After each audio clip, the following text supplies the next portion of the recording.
Soy Lina María Caicedo y en mi podcast, Nuestra Divina Humanidad, buscamos ofrecerte un espacio de reflexión íntimo y honesto, deseando que te quedes con aquello que te resulte útil, estimulante y transformador. Espero que nuestras conversaciones se conviertan para ti en una invitación a crecer y sanar, acogiendo con amor todo lo que eres, honrando tu divina humanidad. Recuerda que la conciencia con compasión es siempre un camino fértil. Gracias por estar aquí, por tu confianza y por tu tiempo. Comenzamos.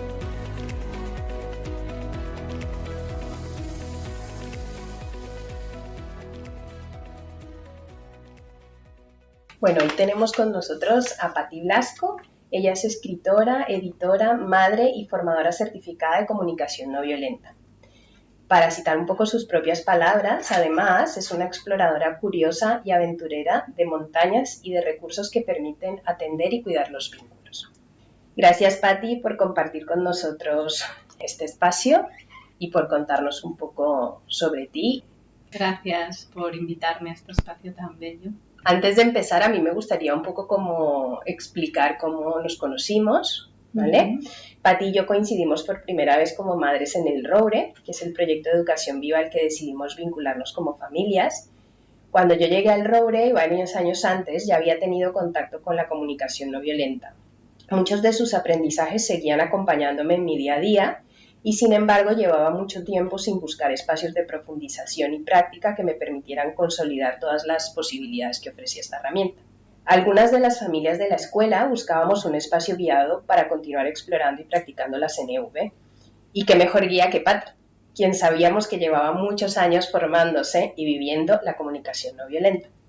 Y es que cuando coincidía con Patti en alguna reunión escolar, al recoger a nuestros hijos al final de la jornada en celebraciones de la escuela, por más breve que fuera el encuentro, siempre la percibía abierta, amorosa y serena.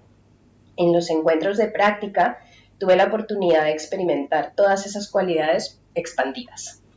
Y es que el sostén y el guía que nos ofrecía Patti y su compañero de equipo, que me reservo el decir su nombre porque no sé si le apetece salir en el podcast, estaba absolutamente cuidado, desde lo más simple hasta lo más profundo. Para mí es muy transformador cuando yo logro encontrar en un formador que el mismo formador encarna lo que yo pretendo aprender e integrar. Desde ese lugar, el aprendizaje a mí me atraviesa de arriba abajo, se convierte en una experiencia sentida y con total sentido. Los encuentros con Patti siempre tienen mucho de amor, de cuidado y de coherencia. Son encuentros que conectan. Deseo de corazón que quienes nos escuchan hoy puedan quedarse con un poco de todo esto. Gracias, Patti, por estar en Nuestra Divina Humanidad. Muchas gracias, Lina. Qué presentación. Estoy muy emocionada ahora. Bueno, me alegra. Gracias por tus palabras. A ti por recibirlas. Para mí, como una manera de situarnos en la historia de nuestros invitados, me gusta un poco hablar de los orígenes, ¿vale? Yo recuerdo, me lo contabas, que habías crecido en una familia numerosa, ¿no? De Sí. 8 hermanos, 7 hermanas y un hermano. 8 hermanas y un hermano. 8 hermanas y un hermano, vale. ¿Qué te aportó a ti crecer junto a tantos hermanos? Tanta gente. Pues ruido. Mucha alegría y quizá lo más... Porque además eras la pequeña, ¿no? Sí, soy la pequeñísima. Los anteriores, mi hermana anterior a mí me llevó 11 años y con el mayor de todos 20. Vale. O sea que yo era la pequeñísima, un poco el juguete de todas. Casi me criaron mis hermanas, sobre todo. Sí, sobre todo mucho agradecimiento por todo el acompañamiento, el amor, el juego, la inspiración, el apoyo que me han aportado siempre. Y crecer en una familia tan grande a mí me ha aportado también mucha flexibilidad. Sí, esa sensación de que todo cambia y todo cabe. Y bueno, yo siempre cuento que yo no sabía si era ordenada o desordenada hasta que mi hermana no se fue de casa. Porque claro, compartíamos habitación, todo Claro. era esta cosa de igual no encasillarte tanto, sino estar un poquito más abierto. A veces, sí, a mí me ha aportado eso. No sé si a cada una de mis hermanas, sí, cada uno lo ha vivido distinto, pero sí que hay una cualidad en todas de esta flexibilidad.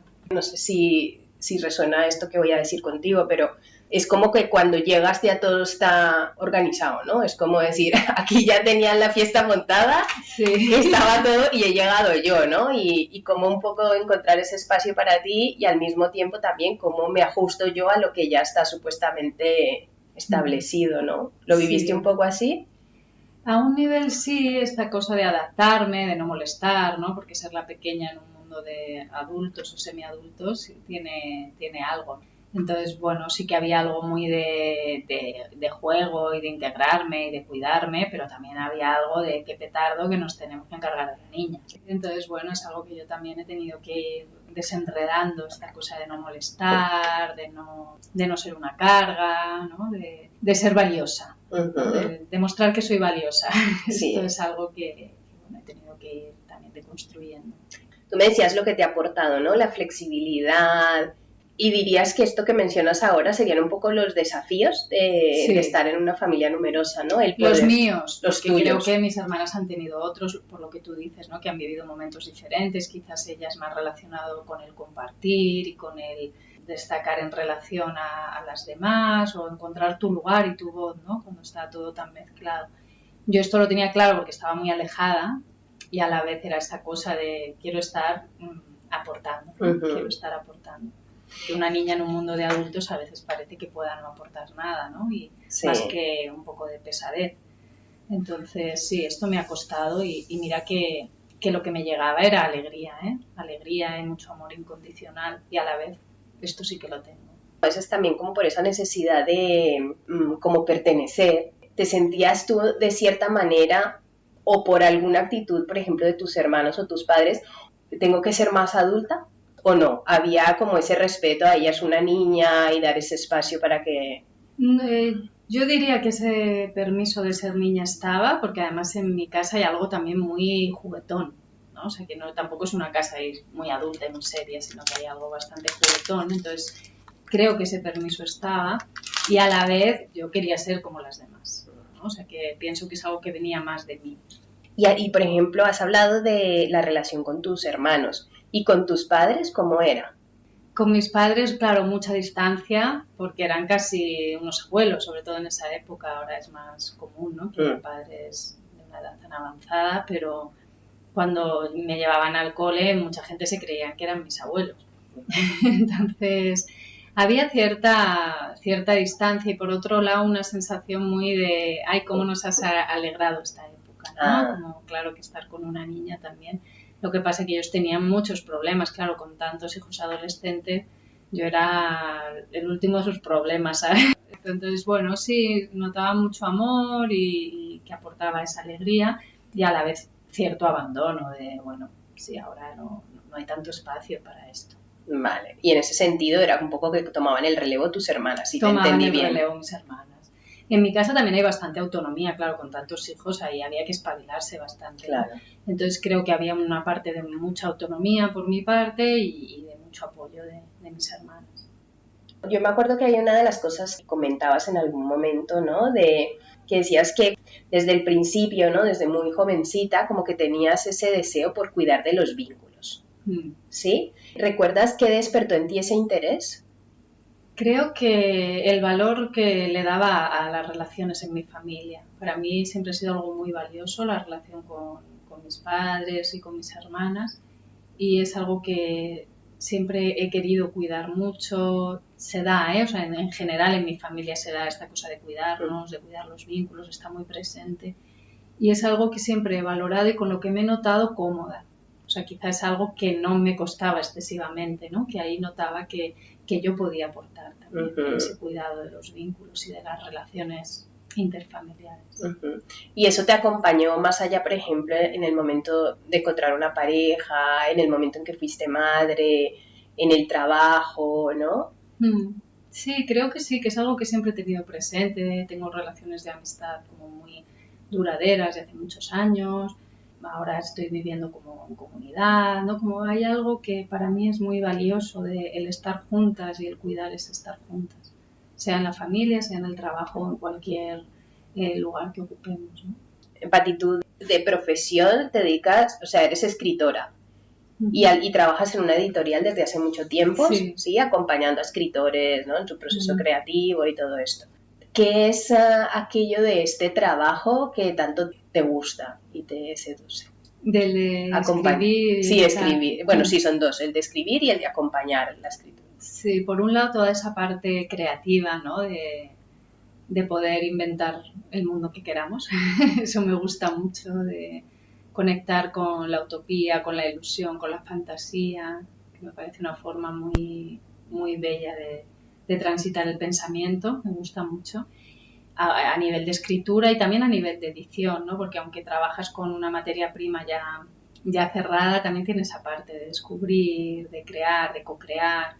Trabajar con autores y autoras es maravilloso porque es poder dar un feedback cuidado, como a mí me gusta, ¿no? Cuidar su proceso, porque al final son sus criaturas. Poder cuidar su proceso y a la vez ayudarles en esas partes que igual no están tan claras o que tienen más bloqueo o que necesitan cierto apoyo. Sí, me parece muy bello. Es como una relación de apoyo mutuo, de creatividad, de crecimiento. Y es muy bonito. Y la cosa de también trabajar un poco en casa, sola, a mi ritmo, con mis horarios, con autonomía. Mi musiquita, sí, es algo que también me gusta mucho. Esa parte de soledad también me gusta. Ahora que comentabas esto, ¿no? Es curioso porque cuando mencionabas a las cosas en que dedicas tu tiempo, ¿no? A nivel profesional, me venían muchas pinceladas de eso que explicabas anteriormente, que fue tu proceso de crianza, ¿no? Porque, ¿no? Mencionabas de qué manera vives tú la escritura y a mí me venía la palabra como juego. Sí. Porque decías crear, ¿no? La fantasía, esos mundos, ¿no? Así que como que percibía también algo como de estética, pero me venía mucho el juego, ¿no?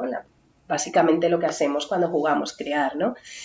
Y luego también el cómo vives la parte de la edición, porque sí que es verdad que supongo que hay una parte como muy técnica, ¿no? A nivel pues del cómo escribir y tal, pero lo que tú has resaltado más ha sido la parte humana, ¿no? Sí. Lo que te seduce es como ese trato con esa persona que está en ese proceso de crear, cómo acompañar ese proceso, y también me parece como muy importante tener esa mirada, porque yo creo que estás en una posición como muy vulnerable, ¿no? Totalmente. Cuando estás expresando algo muy íntimo, una historia, incluso, supongo yo, cuando creas algo hay mucho de ti allí, ¿no? Entonces, el tener la posibilidad de que alguien, además de tener en cuenta todo el tema técnico, sea capaz de ver que también está totalmente desplegado eso allí y que hay que cuidarlo, ¿no? No tanto por el resultado, pero más por el proceso que esa persona está llevando y porque te estás relacionando con un ser humano, ¿no? Más allá de eso. Por cuidar del proceso en sí, ¿no? Porque hay algo que también viene muy aprendido en cualquier aprendizaje y en el crear y en el compartir lo creado, de cultural, ¿no? De está bien o está mal, es un buen texto, es un el mal juicio, texto, ¿no? Sí, el juicio, la dualidad. No hay tampoco mucho espacio para los grises o para, wow, pues esto igual podría funcionar mejor así, o esto realmente resalta lo que quieres decir y dónde estás poniendo el foco o no, ¿no? Como de una manera más concreta por un lado y más cuidando todo el global, ¿no? Vale. Y saliéndonos de estos cajones que son muy estrechitos de bien y mal.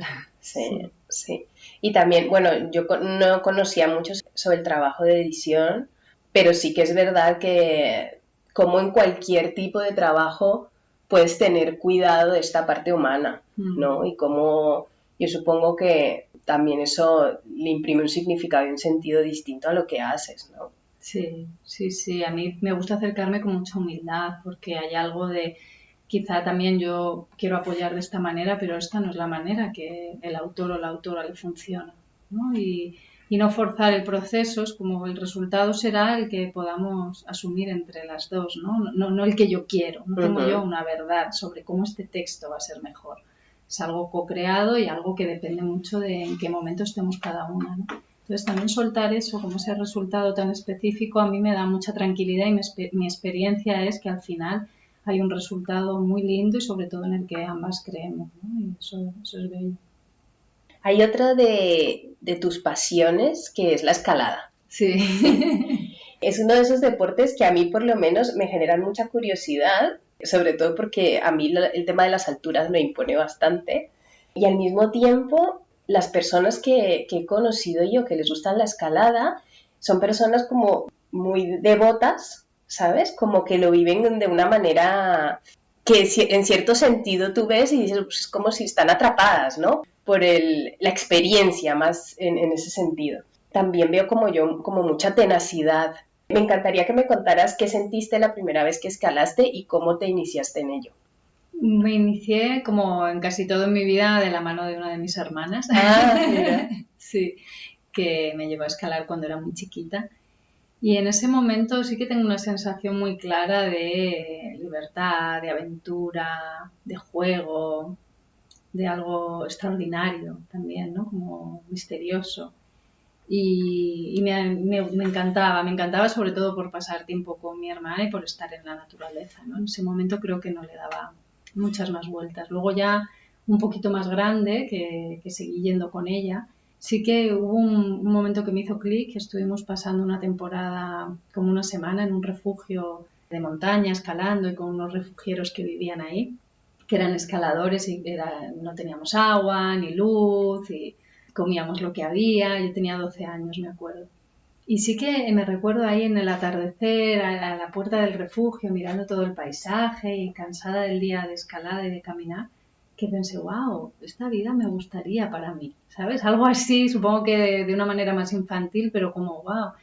Y esto se me olvidó durante muchos años porque luego dejé de escalar toda mi adolescencia y me dediqué a otras cosas más propias de la edad, en ese momento, ¿no? Que no había mucha gente de mi edad escalando.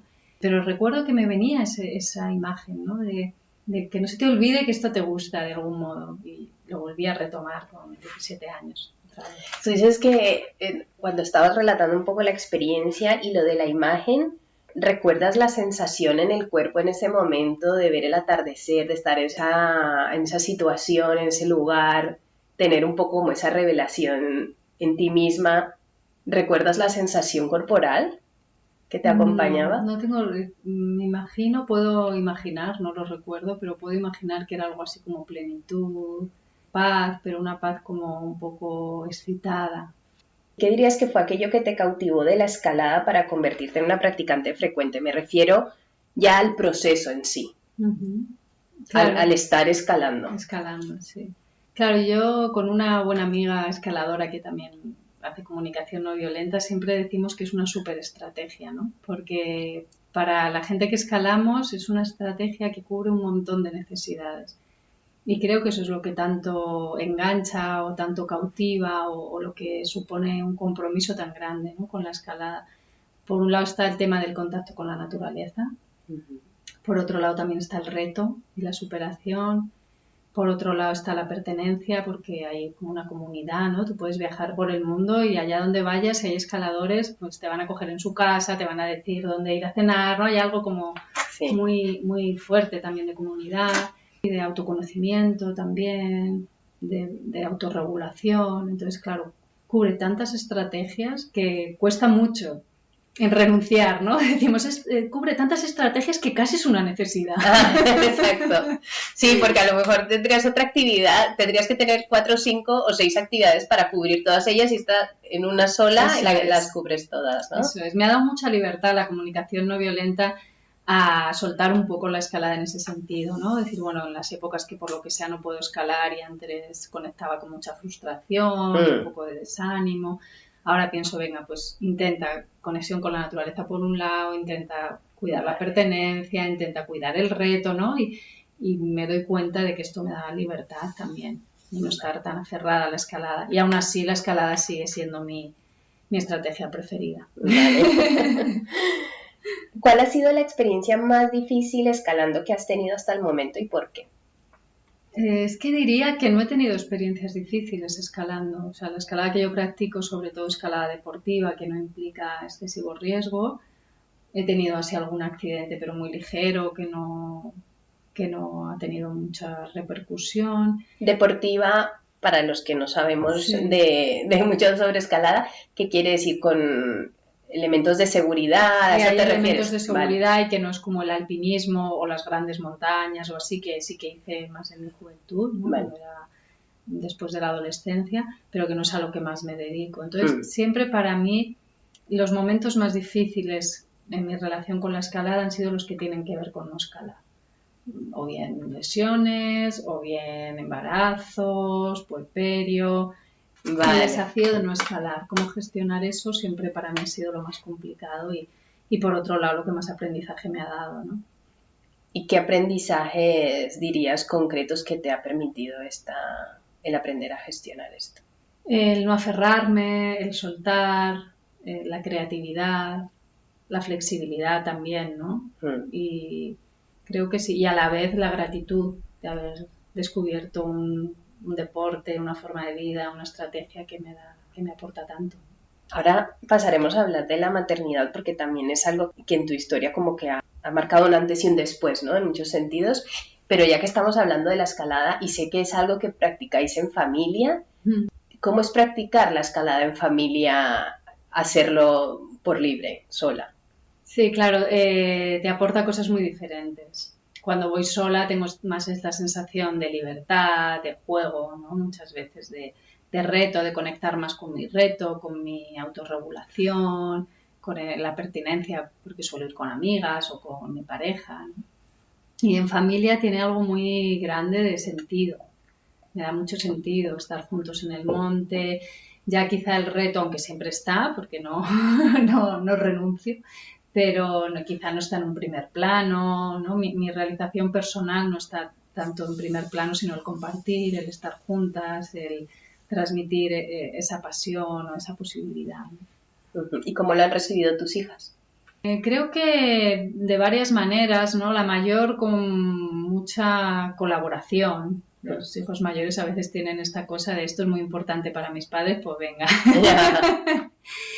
Y a la vez creo que ahora que ya es más grande, ¿no? Que tiene 17 años, lo agradece mucho todo el tiempo en furgoneta, viajando en las paredes, en las rocas, con amigos, con conocidos. Le ha dado como bastantes herramientas y una posibilidad, ¿no? De relacionarse con su cuerpo, con la naturaleza, con el reto. Esto lo agradece mucho la pequeña. Lo vive un poco más aburrido. O sea, nosotros como sí tenemos la certeza de que ir a la naturaleza siempre le va bien, ¿no? Y acompañarnos y tener que estar ahí y aburrirse y mirar las nubes y esperar, como que es algo positivo. Y a la vez ella no lo vive como con tanta ligereza y disfrute como su hermana. Luego ahí lo disfruta, pero al principio sí que hay un poco de, no es lo que más me apetece, ¿no? Así que sí, es curioso que son maneras diferentes. Claro. Y a la vez cuando están ahí a las dos las vemos muy conectadas y disfrutando mucho. Sí, te lo preguntaba, bueno, por eso, porque también es una elección, ¿no? Conozco personas que cuando forman una familia o incluso si su pareja no está, pues es una actividad que siguen manteniendo solas, ¿no? Como un espacio para estar con ellas y para dedicárselo a ellas. Pero tenía curiosidad de eso, ¿no? Que sea la familia y también me conectaba un poco en la manera como iniciaste tú, ¿no? Que quien te inició fue la familia, ¿no? Sí. Entonces pensaba y decía, claro, también está esto es algo para estar juntas, ¿no? Para compartir en familia. Sí, es bonito eso y a la mayor, por ejemplo, ahora le gusta bastante escalar, ha tirado más hacia el sur, pero aún así escala siempre que puede, va al rocódromo, es algo que le gusta. Por elección propia ya le gusta. Claro, es como decir, yo te lo presento y luego ya tú decides si quieres o no seguir. Sí. Mencionabas también la maternidad, el nacimiento de tu hija y de cómo esto te abrió una mirada a la crianza, a la comunidad y la familia, que aunque mencionabas que siempre ha estado allí, ese gusto por lo comunitario, por los vínculos, ¿no? Por compartir de esta manera. ¿Te apetecería compartir con nosotros algunos de esos cambios que generó la maternidad en ti en esas tres áreas, por ejemplo, en la crianza, en la comunidad y en la familia? Bueno, en la crianza fue una revelación porque tampoco yo le había dado muchas vueltas, no tenía como muy presente ni le había dedicado tiempo si quería ser madre o no. Vino y lo agradezco mucho que viniera así, ¿no? Como con esa sorpresa y esa decisión. Y fue muy bello ver que había otra manera de criar que no tenía que ver con tanto lo que yo había pensado, ¿no? Que tenía más que ver con cuidado, con vínculo, no tanto con educar. ¿Era algo que experimentabas desde dentro o era información con la que te iba llegando y que tú ibas diciendo, uy, me siento más cómoda o quiero probar esto en lugar de aquello? O también lo que muchos hemos hecho es decir, esto que hicieron conmigo no tengo yo claro si lo quiero hacer con mis hijos, ¿no? Como, ¿de dónde venía esa decisión de caminar por un lugar distinto? Había algo como bastante espontáneo, ¿no? Porque realmente yo no tenía ninguna idea preconcebida ni ninguna queja con cómo me habían criado. No había algo ahí como de querer transgredir eso.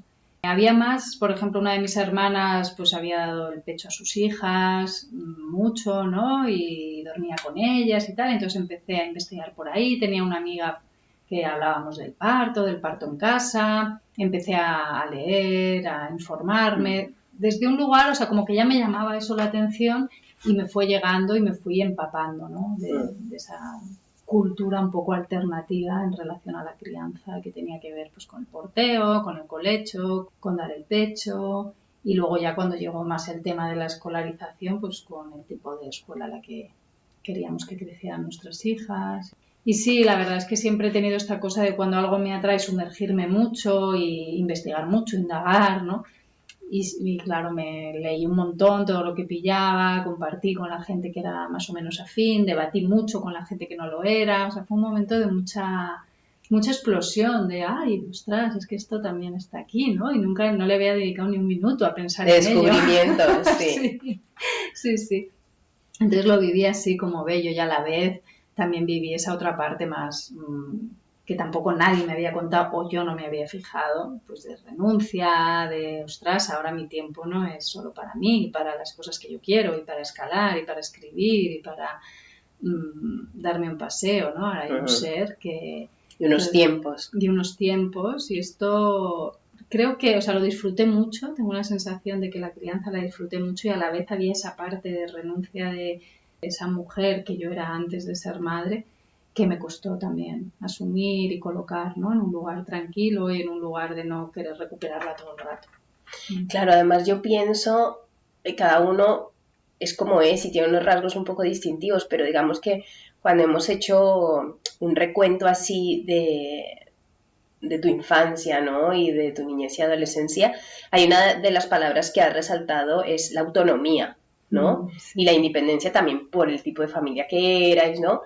Y que tuvo sus retos, pero también tenía como ese gustito de decir, ostras, qué rico, ¿no? Esto y cómo me gusta moverme en esta dimensión, ¿no? Y es uno de los mayores retos cuando eres madre, Sí. ¿no? Porque tu autonomía es algo literalmente a lo que renuncias los primeros 2 años de la vida, que tienes como momentos muy breves de poder tenerla en cosas súper sencillas y cotidianas, pero yo diría que es uno de los retos más complicados.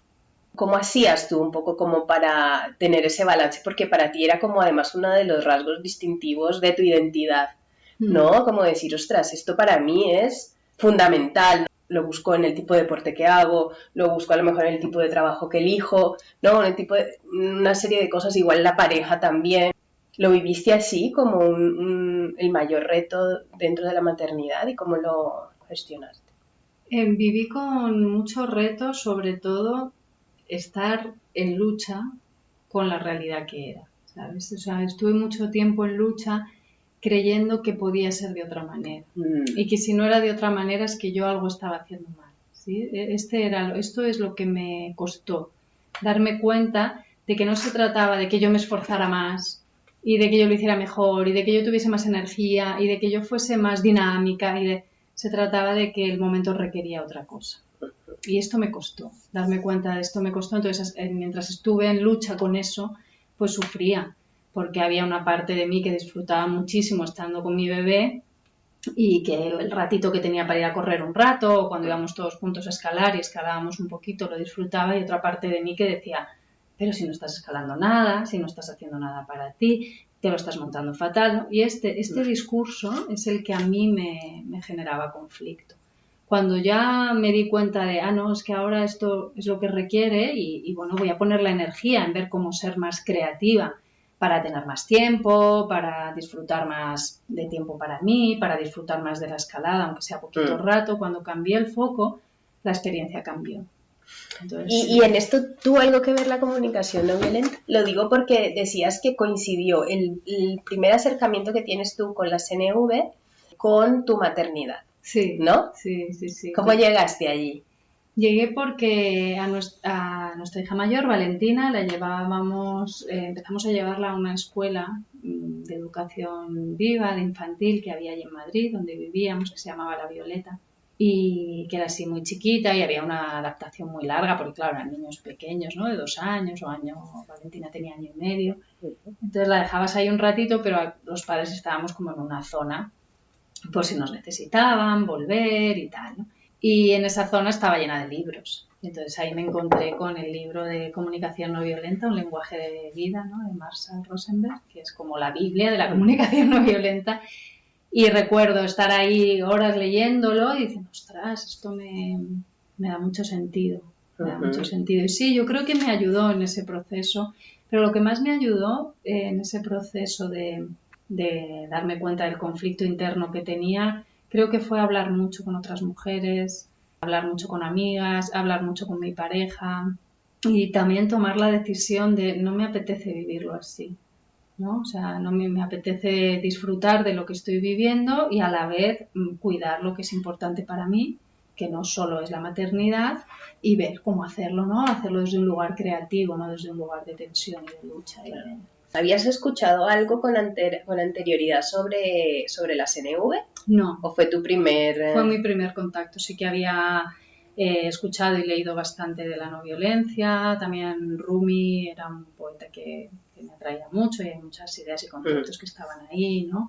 O sea, habían cosas que me habían ido llegando, pero en sí la comunicación no violenta no. Fue mi primer contacto. Mira, y un poco como para situar a las personas que no saben de qué se trata, de qué estamos hablando aquí, que cuando hablamos de CNV nos referimos a comunicación no violenta. ¿Nos podrías explicar con tus palabras en qué consiste la comunicación no violenta? Bueno, la comunicación no violenta para mí es una manera de estar en el mundo, ¿no? Y también es una herramienta, un método de comunicación que tiene que ver con cómo pensamos, cómo hablamos y cómo gestionamos las relaciones de poder. Y la creó Marshall Rosenberg, que tenía como mucha curiosidad por saber por qué hay personas que ante una misma situación se comportan de manera compasiva y otras de manera violenta.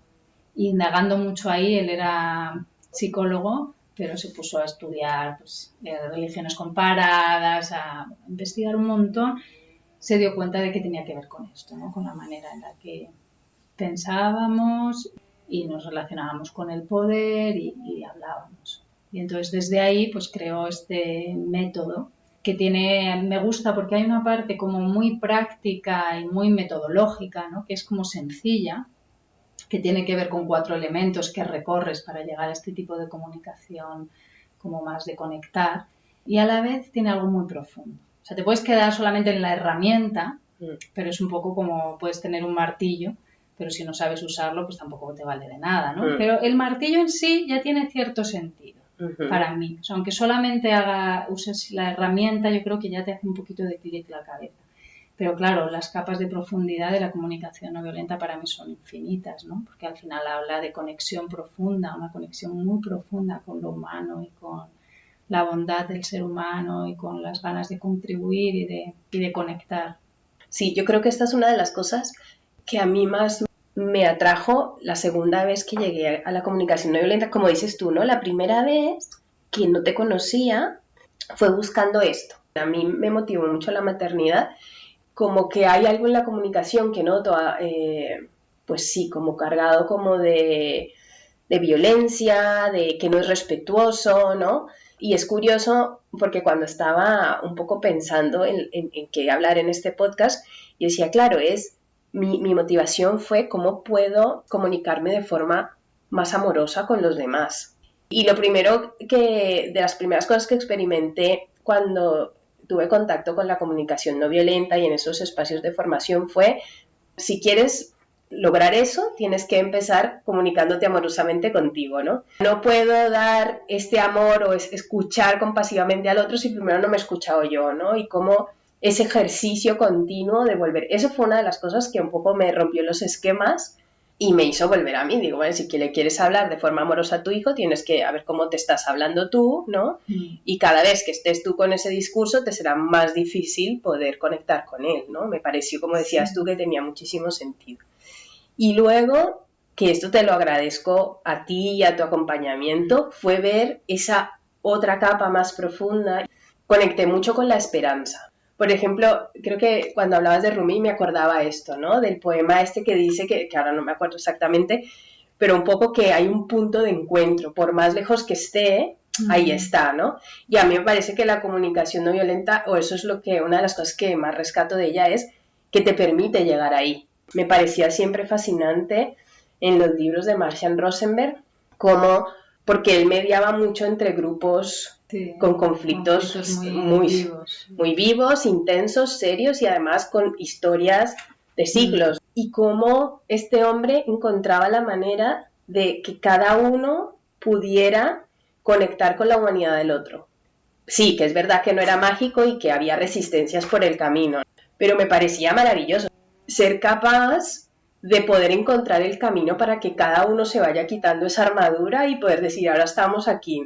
Sí, es de lo más bello de la comunicación no violenta, esa sensación de humanidad compartida, ¿no? Y cuando lo vives a través de la empatía y de la escucha empática, has dicho tú, bueno, no era mágico, para mí tiene algo mágico a veces, la empatía, ¿no? De algo que está muy, muy enquistado, por supuesto no se va a resolver del todo, pero de pronto hay algo que se ablanda y que conectas a otro nivel, ¿no? Marshall decía desde el corazón. Y para mí tiene que ver con esa intención profunda de la comunicación no violenta, que es el conectar, el ver las necesidades del otro por detrás de sus acciones, ¿no? Ver esa humanidad, ese pollito que todos tenemos dentro. Y cuando lo consigues de pronto, todo es mucho más sencillo. Sí, y en este proceso, como decías, ¿no? Que para poder ver este pollito, primero tienes que darte la opción de conectar con el tuyo. Sí, ¿no? Claro. Porque me gustaría un poco que pudiéramos como definir dos, es que no sé si llamarlo momentos, pero bueno, tú lo podrás explicar mejor para que la gente se pueda situar mejor, ¿no? Que es la capacidad de expresar empáticamente algo y la capacidad de escuchar de forma empática, ¿no? O sea, hay como dos momentos.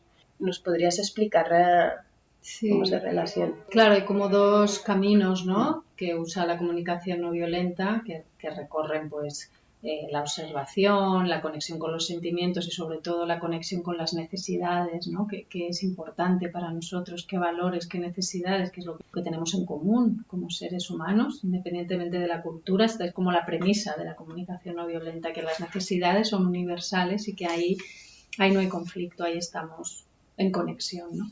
Entonces es como encontrar.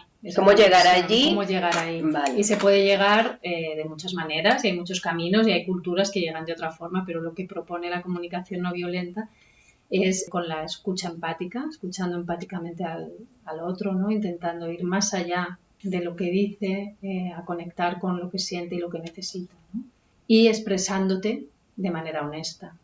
De la misma forma, ¿no? Más allá de lo que pienso, más allá de todos esos juicios que tengo, que son muy bienvenidos y que no se trata de obviar los juicios, sino de transformarlos en qué siento y qué necesito para llegar a esa calidad de conexión, que es lo que busca la comunicación no violenta, ¿no? Esa calidad de conexión en la que pueda haber encuentro. Y estos dos momentos son aplicables a nivel interno, es decir, es una cosa que tengo que hacer yo tengo que escucharme empáticamente y expresar honestamente conmigo mismo lo que necesito, ¿no? O sea, es como el mismo proceso que voy a hacer con el otro, lo tengo que hacer primero conmigo. En la práctica venían muchos ejemplos de la crianza, ¿no? Sí. Y cómo a veces te encuentras como aplicando la receta sin fondo, ¿no? Sin raíz. Y ves muchas veces que al final ni funciona, es decir, ni los niños se meten en este juego, por decirlo de alguna manera, y tú empiezas a perder la paciencia, ¿no? Y te frustras. Y entonces yo me acuerdo que siempre estaba vuestra pregunta, ¿no? El ejercicio de decir, bueno, primero me pregunto si estoy disponible. Me encantaba esa palabra, porque es que yo lo de la disponibilidad un poco lo conecto con permiso. Sí. Pero recuerdo lo potente de esa pregunta. Pues preguntaros si estáis disponibles o no. Claro, porque para mí la pregunta, o sea, más allá de responderla, solamente preguntártelo ya te lleva a un estado diferente de conciencia, que te saca del automático, ¿no? Claro. Porque si ya puedes preguntártelo, aunque al final la respuesta sea, pues no estoy disponible porque no tengo acceso a mis recursos, porque ahora mismo no llego, por lo que sea que te esté pasando, solamente colocarte ahí ya te pone en un modo distinto, ¿no? En un modo más conectado con lo que quieres, que es conectar, ¿no? Conectar y estar al servicio de lo que buscas, que también sería otra pregunta interesante, ¿qué es lo que quiero yo de esta interacción? Uh-huh. ¿Qué es lo que quiero? Si lo que quiero es que mi hijo haga lo que yo quiero, pues entonces quizá la comunicación no violenta no es el vehículo, ¿sabes? Porque la comunicación no violenta no busca que los demás hagan lo que nosotros queramos, sino esa calidad de conexión en la que se cuidan las necesidades de todas, ¿no?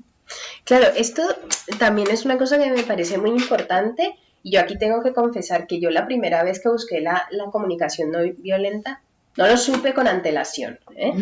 Pero cuando como que, bueno, absorbí lo que en ese momento estaba en capacidad de absorber, hubo cosas como decías tú que me fueron útiles y estaba un poco la mirada puesta allí, pero sí que es verdad que continuamente me encontraba que esa frustración al final porque decía, jolín, esto no funciona, ¿sabes? Porque mi intención, mi foco estaba puesto en voy a hacer esto, es como decir, te voy a decir las cosas de forma bonita para que al final tú termines haciendo lo que yo quiero que tú hagas, sí, ¿no?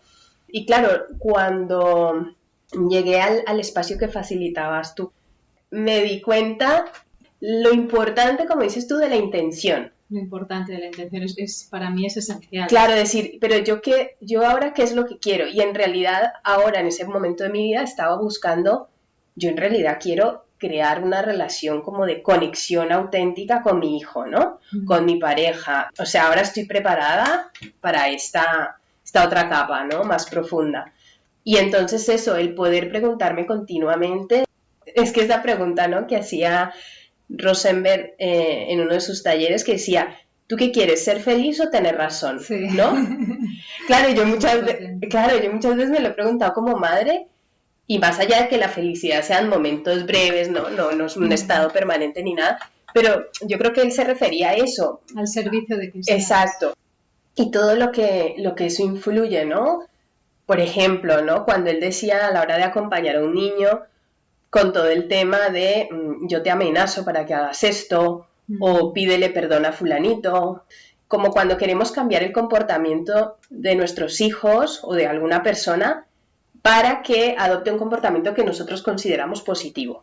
La pregunta esta también que me parecía muy potente, como el de tener razón, ¿no? De decir, ¿cuál es la razón por la cual quieres que tu hijo actúe así? Claro, ¿no? ¿Cuáles quieres que sean sus razones? Claro, ¿no? Claro. Yo esto me lo preguntaba mucho en ese momento también, de decir, bueno, yo quiero, porque me tenga miedo, porque, yo qué sé, le voy a quitar algún privilegio, porque, no, en realidad lo que dices tú, el fondo y la sustancia de la comunicación no violenta, no, porque yo quiero que mi hijo entienda, primero, que puede contribuir al bienestar de los demás, y segundo, que quiera hacerlo, ¿sabes? Y si yo actúo de esta manera, eso no va a estar en su registro para nada, ¿no?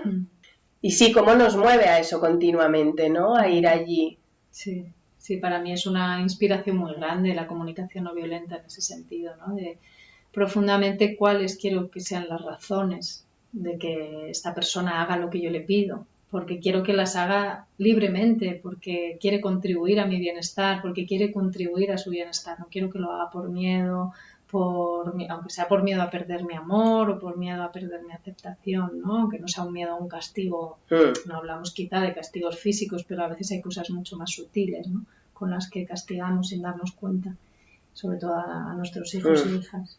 Entonces sí, para mí estas preguntas ya en sí abren muchas posibilidades. Me gustaría que nos dieras un ejemplo, porque yo creo que igual a las personas que no conocen un poco de qué va la comunicación no violenta les puede servir como para aterrizar esto de lo que estamos hablando. ¿Cómo voy desentrañando yo todo para poder llegar a ver las necesidades del otro, a conectar con las mías y poder estar en ese plano de decir, bueno, hay luz al final del túnel y por aquí nos podemos entender, ¿no? Y comprender y sentir y conectar.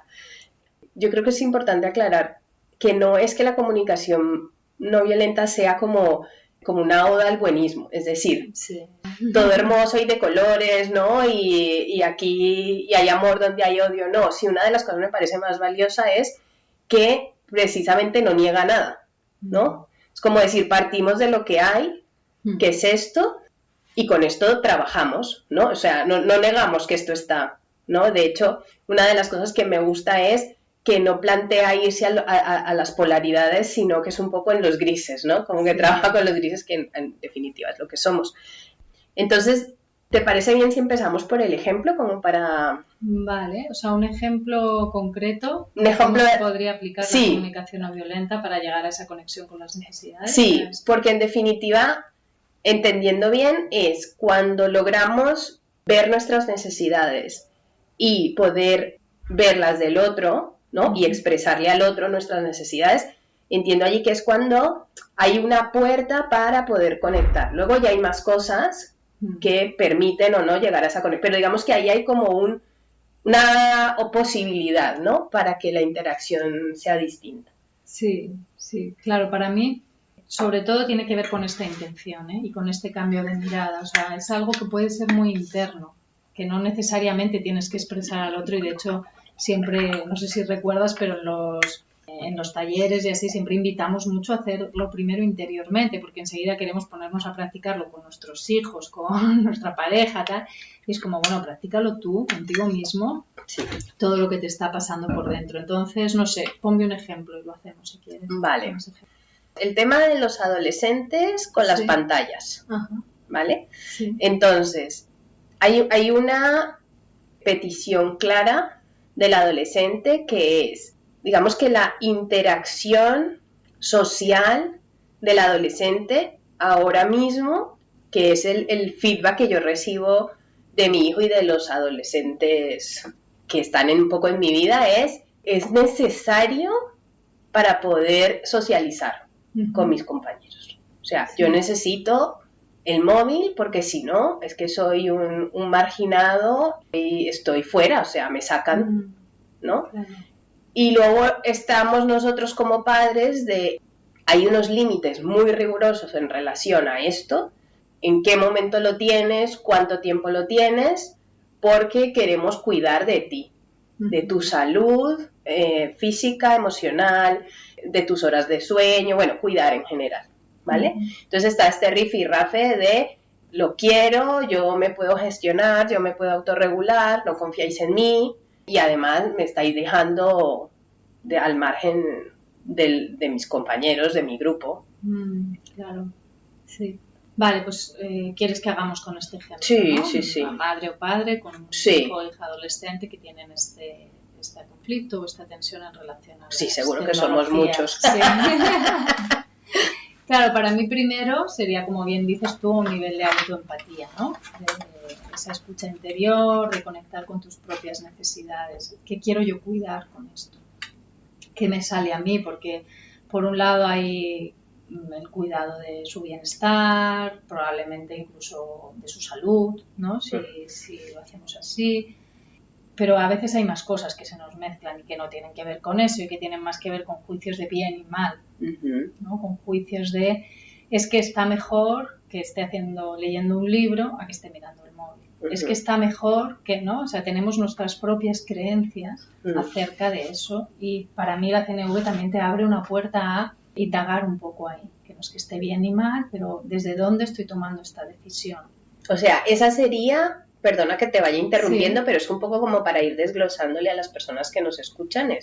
Primer paso, hacerme la pregunta, ¿desde dónde quiero yo poner ese límite, ¿no? ¿Desde dónde quiero yo regular esta situación? ¿Desde dónde lo hago? Primero, ¿qué es lo que quiero cuidar? ¿Qué serían las necesidades? ¿Qué necesidades cuido yo poniendo este límite? Vale. ¿No? ¿Qué necesidades? Necesidad de cuidado. Sí.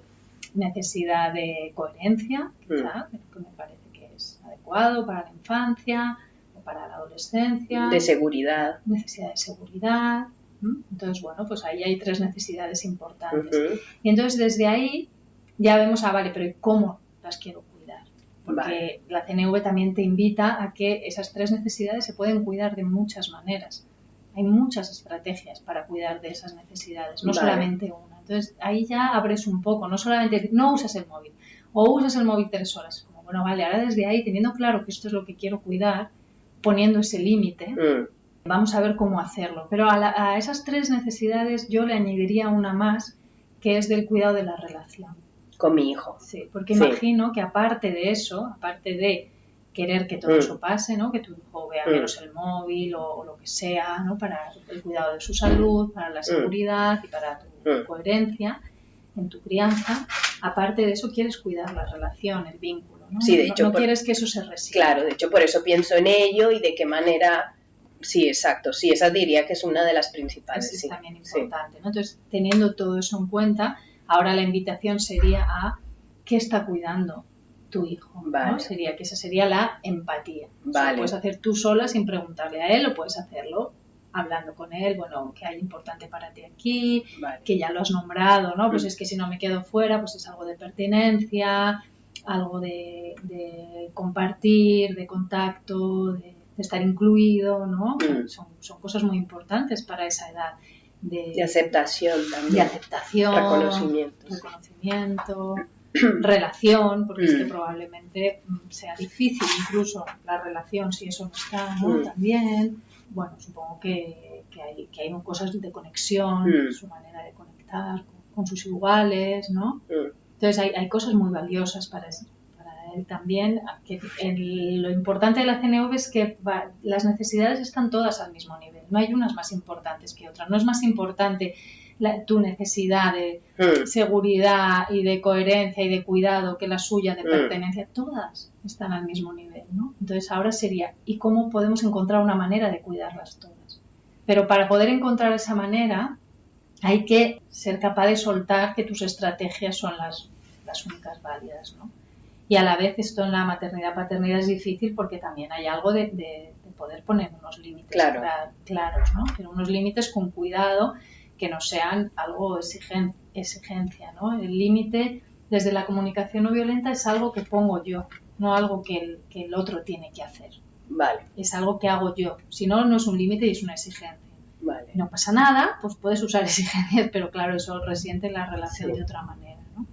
Entonces sería como ver, cómo encontrar, o sea, desde ahí ya se puede empezar a un diálogo, encontrar la manera de cuidar todas esas necesidades que son tan importantes para tu hijo o hija y para ti, cómo hacerlo, ¿no? Mira, yo ahora mismo, no sé si las personas que nos vayan a escuchar resuenan, pero yo ahora mismo quiero compartir un poco lo que me ha pasado a mí internamente cuando te estaba escuchando.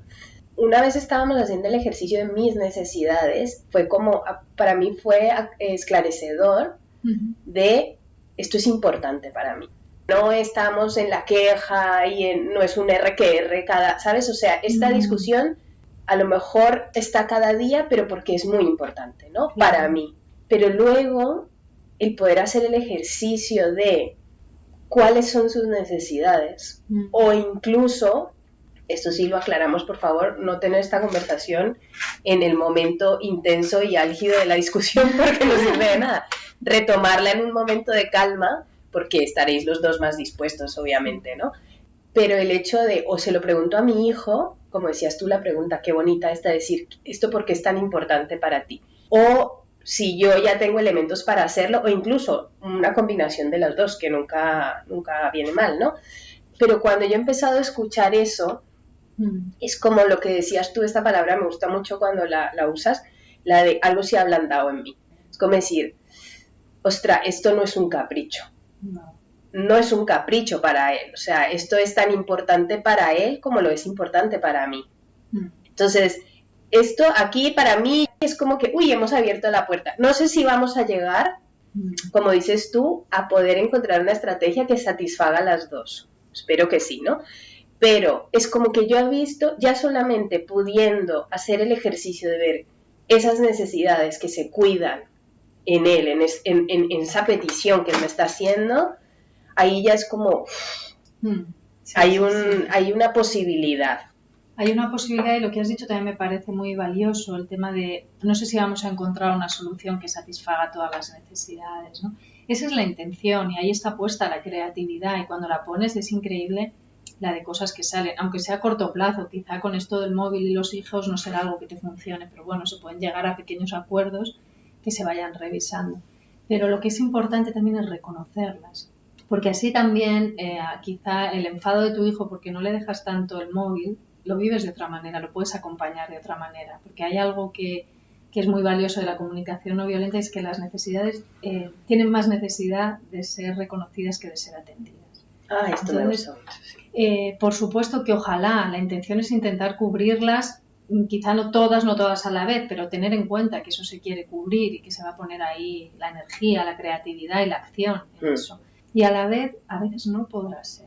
A veces te resultará difícil cubrir tu necesidad de cuidado y seguridad cuando le veas con el móvil, quizás sí, en ese momento tendrás que hacer el duelo de wow, estaría mucho más tranquila, estaría mucho más confiada si en lugar de él estar ahora con el móvil estuviese leyendo su libro en el sofá, mucho más, wow, qué difícil es para mí esto. Y esa conversación, solo esa conversación como dices tú, volviendo un poquito atrás lo que decías, entonces ya está reconociendo mi necesidad, aunque no la pueda satisfacer, claro, pero la reconozco y hay algo que se calma en mí. Sí. Hay algo que se calma y no quiere decir que sea fácil, no es fácil, pero es algo bueno, sí. O sea, claro, la otra opción ¿cuál es? No usas el móvil.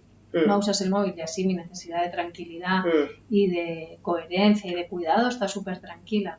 Ya, pero mi necesidad de cuidar la relación y mi necesidad de contribuir al bienestar de mi hijo también o hija, ¿no? Y aparte ya todos lo sabemos, ¿no? Que cuando hay esas exigencias y esas prohibiciones, bueno, pues ya se buscarán la manera. Claro, claro. O sea, que lo de que pongas esa exigencia no quiere decir que eso vaya a pasar. Quiere decir que tú no te estarás enterando, entonces sí, quizás sí que hay una parte de tranquilidad, pero probablemente esa parte de coherencia y cuidado no esté. Y volvemos un poco otra vez a la intención, o sea, quiero decir, si mi intención o una de ellas es cuidar la relación con mi hijo, la conexión con mi hijo, pues claro, si no fuera esta, a lo mejor, claro, yo cubro todas las demás, cuidado, seguridad, ¿cuál es la otra la que había dicho? Y coherencia, las cubro poniendo el límite unilateralmente sin tener en cuenta su opinión, ¿no? Claro. Ni sus necesidades y digo, es así, punto, ¿no? Pero como la otra también es muy importante, ¿no? Es como decir, bueno, ¿de qué manera la pongo? Tengo en cuenta tus necesidades satisfaciendo las mías, ¿no? Y hay ese otro punto oscuro que queda allí. La relación se resiente. Exacto, y también como dices tú, también hay una parte que queda en, a lo mejor me tengo yo que aplicar un poco de la CNV a mí cuando esté en ese momento en el que yo he tenido que ceder, ¿no? Para que sus necesidades sean satisfechas, pero en ese momento las mías no lo están siendo, ¿no? Entonces como... no lo están siendo completamente. Completamente. ¿no? Habrá una parte que sí, claro, que también está bien desgranar qué parte, ¿no? Para también tener claro los límites. Y con él igual, ¿no? Habrá un momento que quizá habéis acordado que solo ve el móvil no sé cuánto tiempo o que antes de irse a la cama el móvil no sé qué, y habrá momentos que su necesidad de pertenencia no esté cubierta, su necesidad de conexión y haya enfado, haya malestar, pero lo puedes acompañar desde otro lugar, claro, ¿no? Porque es como con ese reconocimiento de wow, ¿cómo te gustaría, ¿no? Poder usar más el móvil porque así estarías más en contacto y es desde otro lugar y también con esa amplitud de bueno, podemos revisitar, podemos volver a hablar de este tema, podemos encontrar otras estrategias constantemente. Claro, y esto me gusta mucho lo que has dicho porque voy a poner el límite y como dices tú, yo a veces reviso mis necesidades porque a lo mejor hay alguna necesidad que yo no sobre la que no voy a ceder, ¿sabes? Y a lo mejor ese va a ser, digamos, eso va a caracterizar mi límite y por aquí no paso, ¿no? Es decir, por ejemplo, se me ocurre la de seguridad. Entonces yo te digo, pues, o yo no te voy a permitir ver según qué cosas sin el control parental, por ejemplo. Y desde ahí yo pongo un límite, aunque a mi hijo no le guste. Pero digamos que siempre y cuando uno pueda hacer bien ese ejercicio, luego también... aquellas necesidades nuestras que no estén completamente satisfechas nos será más fácil sostener. Claro. ¿no? Sí. Que si son aquellas que son como la columna vertebral de y por aquí no, como dices tú, ¿no? Ese revisitar yo entiendo que no es solamente para ellos, sino para nosotros Claro. también, Sí. ¿no? Y poder comunicar, oye, yo pensaba que esto para mí no era tan importante, pero sí que lo es. Claro. ¿No? Y a veces otra vez los grises, ¿no? O sea, a veces es también decir, bueno, pues igual yo estoy más tranquila sabiendo qué es lo que está pasando. O ahora porque estoy intranquila, porque me ha llegado una noticia de que los adolescentes ven porno a través de las redes. No sé, ¿no? Imagínate. Vale, pues entonces vamos a hablar de eso. No vamos a hablar del móvil. Vamos a hablar de eso, que es lo que a mí me preocupa, ¿no? Entonces, esa es la invitación, ir a lo concreto, Y una cosa que has dicho que es interesante, lo que has hablado, ¿no? De necesidades por las que no puedo pasar, ¿no? Claro, en realidad, desde la comunicación no violenta, nosotros tenemos la responsabilidad de cubrir nuestras necesidades, no son cosa de otros. O sea, tu necesidad de seguridad no puede pasar por tu hijo. Pero hay otra parte que tiene que ver con el uso protector de la fuerza que dice la CNV, que es cuando realmente usamos nuestro poder, en este caso nuestro poder como madre o padre, para proteger, ¿no? Y esa es la intención. No es la intención de salirme con la mía, no es la intención de mis ideales son los que valen porque el móvil es una mierda, porque desde luego los jóvenes de hoy en día... Ni aquí el que manda soy yo, aquí el que manda soy yo, o mira, es que quiero estar tranquila y ya está. No es desde ahí, ¿no? Es desde un lugar de, bueno, es que realmente yo tengo como una certeza interna ahora mismo, que la puedo revisitar otra vez, pero ahora mismo, de que esto es lo mejor, la mejor manera de cuidarte, de protegerte, como si te agarro del brazo con fuerza para que no te atropelle un camión, ¿no? Pues quizá ahora es esto. Lo que pasa es que en mi experiencia es que las madres y padres normalmente no nos preguntamos tampoco mucho esto. ¿No? Como que venimos muy cargados y con mucho miedo de diferentes cosas y entonces ponemos los límites desde un lugar como muy tenso, muy desde nuestros propios temores y nuestra propia historia, y es muy respetable, solo somos padres. Yo creo que muy mental. Sí, muy mental, o a veces muy visceral, muy desde un pánico, desde algo que dices, bueno, vamos a ir eso otra vez a lo concreto, realmente, ¿qué es lo que me asusta de esto? ¿Cuál es el peligro real? ¿Qué es lo que temo que suceda? ¿Qué es lo que tanto me preocupa? Y entonces ir ahí, y ya desde ahí poner el límite, ¿no? No desde el pánico de madre, padre, realmente un poco descompuesto, que entonces tiene más que ver con la reactividad. No tiene tanto que ver con algo más consciente y más meditado y más queriendo cuidar de todas esas necesidades, ¿no? Y al final poner el límite, pues bueno, es una parte que nos toca, ¿no? De nuestro uso, buen uso de nuestro poder. Mira, había otra de las frases, así como hablábamos de esto, ¿no? De si quieres ser feliz o tener razón. Hay otra que a mí me ha sido supremamente útil y ahora pienso un poco como, sobre todo, en la crianza también, pero en la relación de pareja, y es esa que dice, en un momento de un conflicto, que el conflicto surge porque digamos que cada uno está intentando cuidar de sus necesidades, ¿no? Con estrategias que chocan.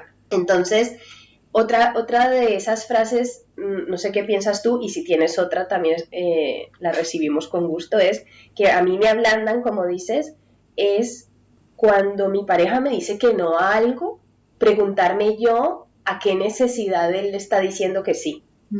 Sí. ¿Sabes? Esto como que cambia la perspectiva completamente. Para mí, bueno, con mi hijo también, ¿no? Con otras personas, con las amigas, es como que inmediatamente quita esa carga de me lo está haciendo a mí. No sé, para mí da una mirada más amplia. No es que es conmigo, o sea, no la tiene conmigo, es que necesita cuidar de esto, ¿no? Necesita descansar, necesita autonomía. ¿Tú qué opinas de esto, Pati? ¿Hay otra, así como otra estrategia, otra frase que tú digas, uy, ¿no? Que pueda hacer así clic? Bueno, a mí me ayuda mucho pensar un poco lo que decías, que el conflicto siempre está a nivel de estrategias, no a un nivel de necesidades, ¿no? O sea, si nos vamos a algo muy sencillo, como por ejemplo la alimentación, tú y yo podemos ir por una ciudad y tener hambre, ganas de comer algo, y entonces quizá el conflicto puede estar en dónde vamos a comer, ¿no? En si tú quieres un vegetariano y yo quiero comerme una hamburguesa, o si queremos un menú, o el precio del menú, o cuánto dinero nos queremos gastar, o yo quiero sentada, yo quiero de pie, pues yo quiero comer en un parque, ahí está el conflicto. Pero aunque tengamos hambre, no está el conflicto. Las dos podemos entender que tenemos hambre, ¿no? Entonces, para mí, llevarlo a un nivel de estrategias le da la posibilidad de convertirlo en un dilema, ¿no? Que dice la formadora Helen, una formadora que me gusta mucho, que se pasa de conflicto a dilema. ¿No? Ya de repente es como, vale, ¿qué hacemos con esto? Vale, ¿qué hacemos con lo de comer? ¿Dónde comemos? ¿No? En lugar de, no, porque es que no tengo tanta hambre, pues sí que tengo hambre. No va por ahí. Es como, ¿qué hacemos? Vale, pues tú quieres comer algo más pequeño, algo más barato. Venga, vamos a ver ahora cómo llegamos a algo que nos cuide a las dos, ¿no? Nuestras necesidades. Y con el tema este del no, para mí es muy representativo, ¿no? Porque el no tiene una carga muy grande a un nivel social, porque muchas veces tiene dimensiones que no vemos y que las personas muchas veces recibimos el no como un no a nuestra persona o un no a nuestra valía y no un no a esa petición concreta, ¿no? O a veces vivimos lo que nos están pidiendo como una exigencia, entonces hay algo ahí como que hay otras dimensiones que también es importante contemplar. Pero algo muy sencillo es irte a esta pregunta, ¿no? ¿A qué le está diciendo que sí cuando me dice que no, ¿no? ¿Qué necesidades está queriendo cuidar? Y a la vez cuando dices que no a alguien también, ¿no? Si alguien a mí me pide, ¿me quieres llevar al aeropuerto mañana domingo a las 5 de la mañana? Pienso, a ver, quiero cuidar de mi descanso, pero también quiero contribuir a su facilidad, pero tal, ¿no? Entonces, desde ahí quizá le digo que no, oye, mira, tengo muchas ganas de cuidarte, tengo muchas ganas de apoyarte en que sea fácil para ti ir al aeropuerto y en que estés en compañía y tengas cuidado y a la vez quiero cuidar de mi descanso. Me estoy diciendo que sea mi descanso. ¿Qué te parece que busquemos otra opción para que vayas al aeropuerto? ¿Sí? Es un no que tampoco es un final de la conversación, sino es un comienzo. Como te digo que no a esto y a la vez estoy abierta a explorar otras posibilidades.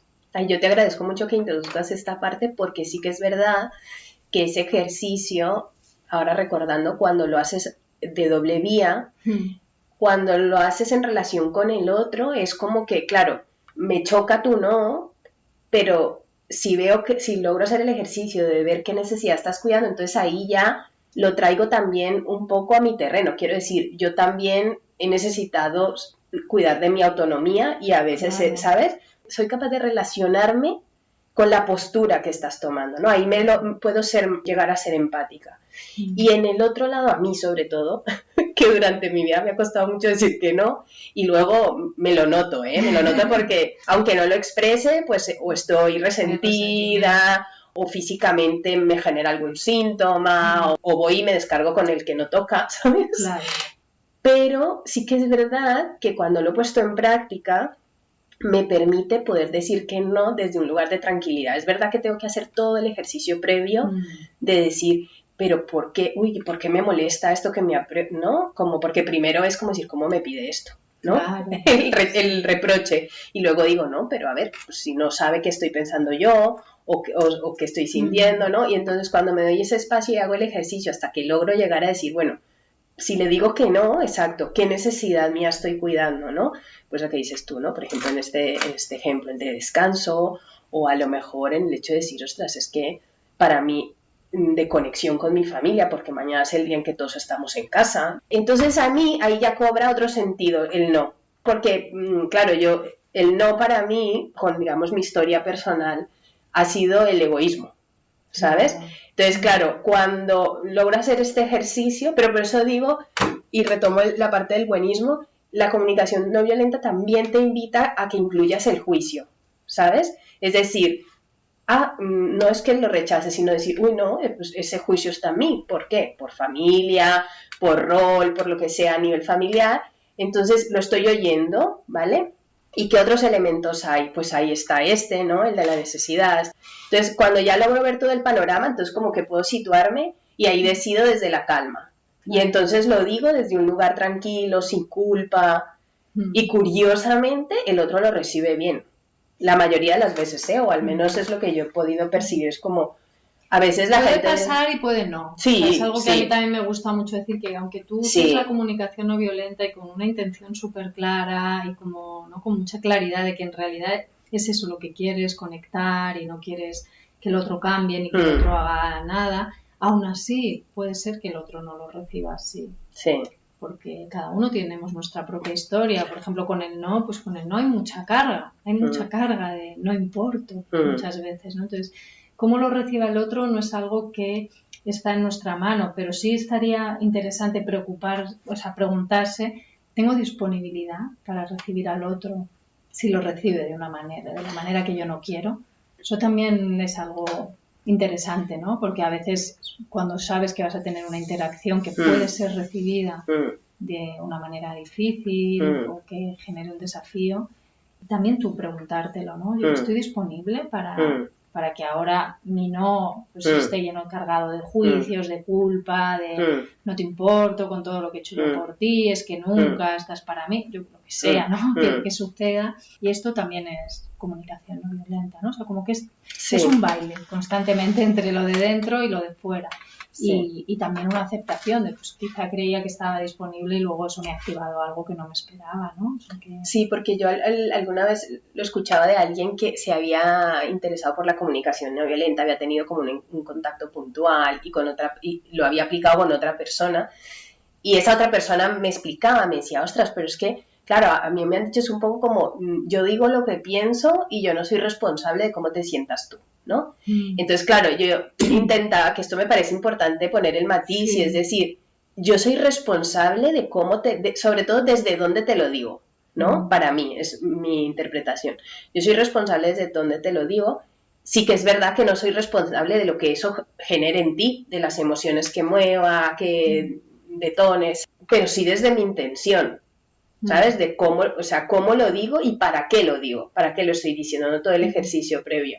Sí, para mí habría algo como muy... es fino, pero... O sea, por un lado, por supuesto, desde la comunicación no violenta somos responsables de nuestras acciones y de nuestra intención, ¿no? Eso está en las palabras, ¿no? Que tienen que ver con las acciones y así, y la intención profunda desde la que nos movemos. Y cómo lo que el otro siente y necesita es responsabilidad del otro. Y a la vez, a mí también me gusta poner el foco en, pero somos responsables del impacto también, de tener... atención al impacto. Con eso me refiero a la disponibilidad. Es como, por supuesto que yo no soy responsable si tú te dices que no importas, porque yo te estoy diciendo que no. Yo no soy responsable de que tú te digas eso. Y a la vez quiero poder acoger eso.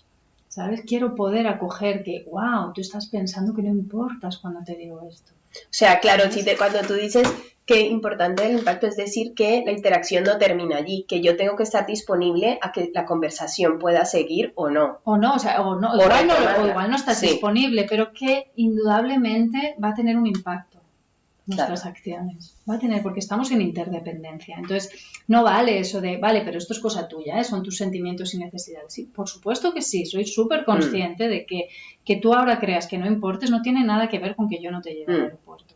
Por supuesto, lo sé. Y que yo estoy cuidando mi necesidad de descanso, lo sé. Y a la vez, eso te está pasando.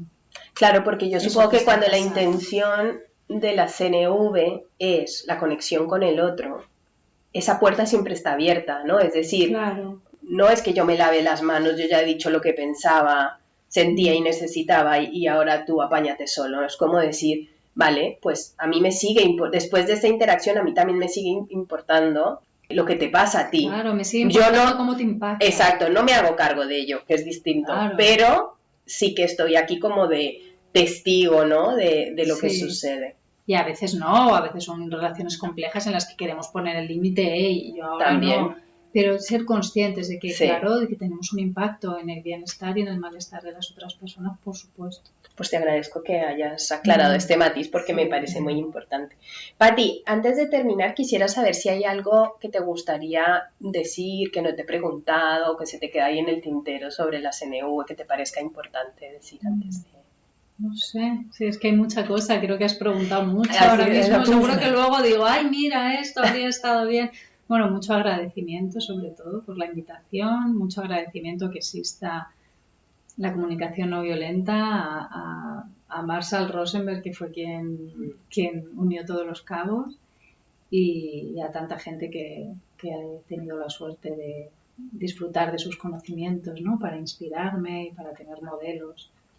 Sí, porque tú ahora eres una mensajera de esta cosmovisión, como le llamas tú, ¿no?